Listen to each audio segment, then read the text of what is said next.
SNX Marathi, Siddheshwar news express, सत्यासाठी SNX सोबत। गावडेवाडी, तालुका दक्षिण सोलापूर येथे शेतातील वस्तीवर एकट्याच राहणाऱ्या एका महिलेला गुरुवारी रात्री अज्ञात चोरट्यांनी डोक्यात वार करून गंभीर जखमी केले। त्यानंतर तिच्या अंगावरील सोने लुटून नेल्याची घटना घडली आहे। हा प्रकार आज शुक्रवारी सायंकाळी 7:30 वाजता उघडकीस आली। सदर गंभीर जखमी महिलेला सोलापूरच्या शासकीय रुग्णालयात उपचारासाठी दाखल करण्यात आले आहे। रेखा लक्ष्मण गावडे, वय 50, राहणार गावडेवाडी, तालुका दक्षिण सोलापूर असे चोरट्यांनी लुटून जखमी केलेल्या महिलेचे नाव आहे। याबाबत मिळालेली माहिती अशी की गावडेवाडी कंदरगावर रस्त्यावर दावापासून 1000 फुटावर मल्लिकार्जुन मंदिराच्या पाठीमागे रेखा गावडे यांची शेती आहे।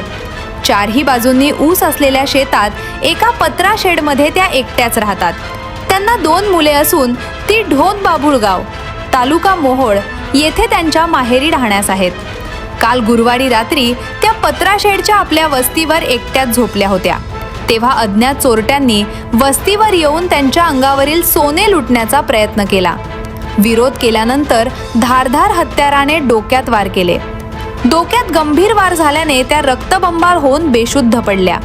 त्यानंतर चोरट्यांनी त्यांच्या कानातील, नाकातील व गळ्यातील सगळे सोने काढून घेऊन पसार झाले। शेतात त्या एकट्याच राहत असल्यामुळे व गंभीर जखमी झाल्याने त्या जागच्या हल्ल्या नाहीत। यामुळे ही घटना कोणाला कळाली नाही। आज शुक्रवारी सायंकाळी त्या नेहमीप्रमाणे आपल्या शेतातील दूध गावातील दूध डेअरीस घालण्यासाठी आल्या नाहीत, तेव्हा त्यांच्या धीराचा मुलगा म्हाळप्पा गावडे हा पाकू दूध घालण्यास डेअरीला का आल्या नाहीत म्हणून पाहण्यासाठी तो शेतात गेला। त्यावेळी त्या रक्तबंबाळ अवस्थेत वस्तीवर आढळल्या। तेव्हा म्हाळप्पा गावडे यांनी ढोक बाबुळगाव, तालुका मोहोळ येथे राहणाऱ्या त्यांच्या मुलाला याची माहिती दिली। त्यांचं गावातील ग्रामस्थांनी रुग्णवाहिका बोलावून त्यांना उपचारासाठी मंद्रुप ग्रामीण रुग्णालयात आणले।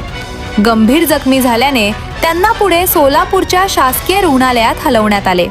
याबाबत गावचे पोलीस पाटील विजय गावडे यांनी मंद्रुप पोलिसांना याची माहिती दिली आहे। त्यानंतर रात्री मंद्रुप पोलिसांनी घटनास्थळी धाव घेऊन तपासाला सुरुवात केली आहे।